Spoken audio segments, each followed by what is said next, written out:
सास की अंतिम इच्छा।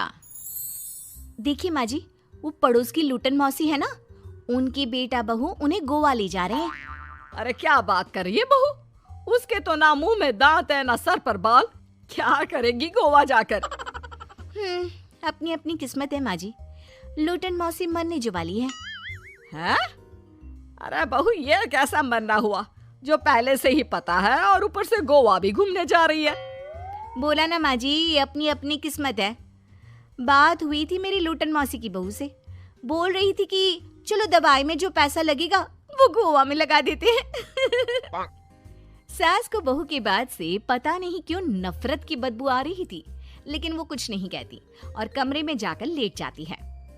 क्या बात है, लूटन के तो मजे ही मजे है।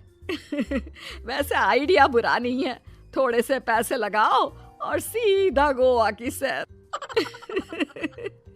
मैं भी चलती हूँ गोवा। अगले रोज सास तय वक्त पर उठती नहीं। अरे देखो जी, माँ जी अब तक उठी नहीं। आज दूध वाले से दूध और काम वाले के लिए दरवाजा मैंने ही खोला है। अब कम से कम माँ जी का ये तो सुख है कि सुबह जल्दी उठना नहीं पड़ता। अरे बड़ी अजीब हो तुम, मेरी माँ सुबह से उठी नहीं है और तुम्हें चिंता दूध और काम वाली की है।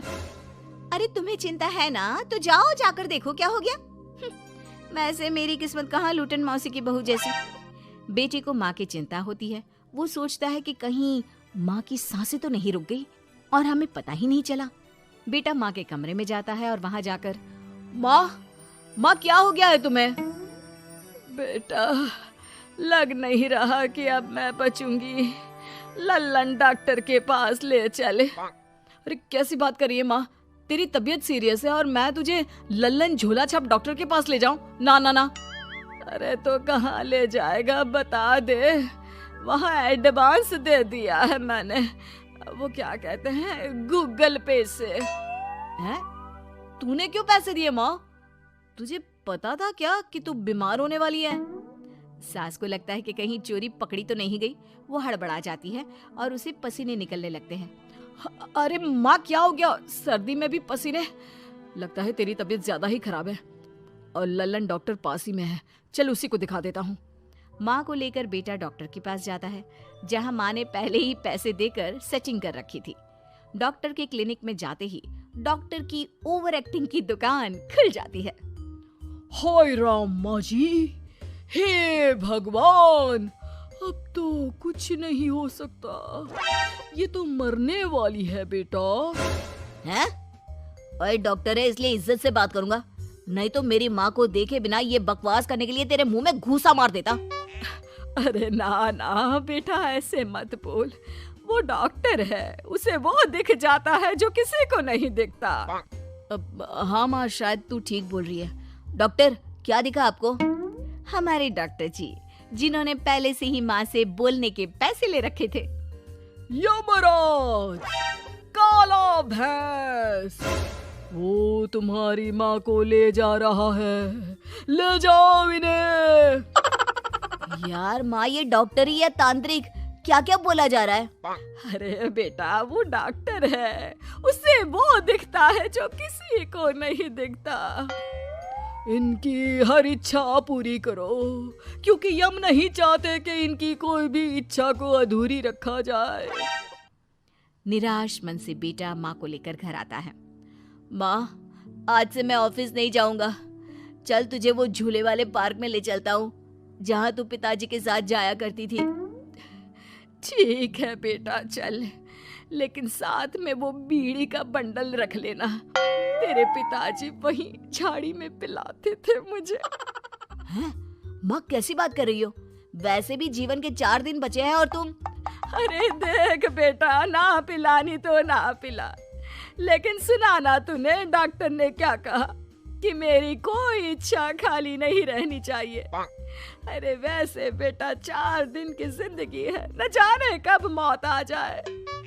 माँ के मुंह से मौत का नाम सुनकर बेटा गंभीर हो जाता है, उसकी आंखें लाल हो जाती है। वो माँ का हाथ पकड़ लेता है। माँ को भी लगता है कि उसकी मौज मस्ती कहीं बेटे को डिप्रेशन में ना डाल दे। देख, लल्लन का फोन आया था, बोल रहा था कि हो सकता है मौत ना भी आए, पर इच्छा पूरी करके रख दे। जब जाऊंगी तब तृप्त होकर जाऊंगी, क्यों? तभी बहू की आवाज आती है, माँ जी आपकी फेवरेट गट्टे की सब्जी बनाई है।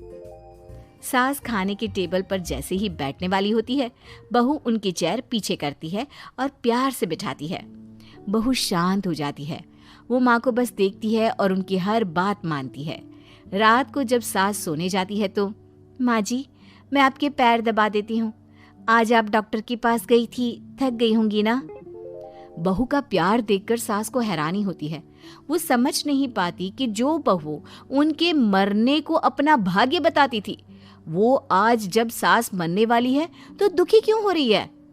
क्या सोच रही है माँ जी? यही ना कि मैं ऐसा क्यों कर रही हूँ। माँ जी मैंने आपको हमेशा अपनी माँ माना है।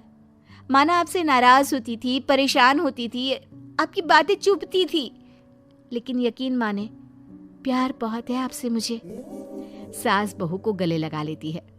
अरे तू क्यों मोह में डाल रही है? आज नहीं तो कल मुझे मरना ही है ना। बहू रोने लगती है और वहां से चली जाती है। अब तो सास आए दिन कोई ना कोई डिमांड करती जिसे बच्चे पूरा करते। मुझे ना वृंदावन जाना है, कृष्ण की नगरी देखने। जी माँ जी हम आपको लेकर चलेंगे। माँ मैं कल ऑफिस से छुट्टी ले लेता हूँ। बेटा अब आए दिन छुट्टी लेता और माँ को घुमाता फिराता।